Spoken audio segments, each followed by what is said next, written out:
একদিন black demon তার সৎ ছেলে সবগুলো লুম কেটে ফেলে। তখন তো ব্ল্যাক ডেমন অনেক খুশি হয়ে যায়। আরেকদিকে ব্ল্যাক ডেমনের বউ চলে যাচ্ছে অনেক দিনের জন্য।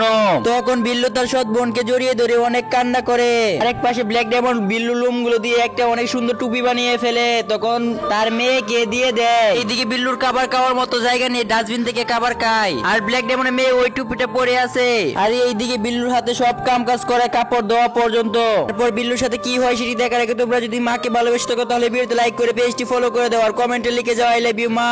ব্ল্যাক ডায়মন্ড তার মেয়েকে আর সৎ ছেলেকে মার্কেটে নিয়ে যায়। তার মেয়েকে নুডলস খেতে দেয় আর বিল্লুকে পচা ভাত খেতে দেয়। আর বিল্লু সেটা ভেবে অনেক কান্না করে। ব্ল্যাক ডায়মন্ডের মেয়ের জন্য একটা ডায়মন্ডের পাথর আনে, কিন্তু সেটা পড়ে যায় যার কারণে বিল্লুকে মারধর করে। তারপর বিল্লু এখান থেকে চলে যায় আর অনেক কান্না করে। আর বিল্লুর উপর অনেক অত্যাচার হয়, এগুলো চিন্তা করে বিল্লু অনেক কান্না করে। ব্ল্যাক ডায়মন্ডের বউ চলে আসে আর বিল্লুকে দেখে এই অবস্থা। তারপর তার স্বামীকে বকা দিয়ে তাড়িয়ে দেয়।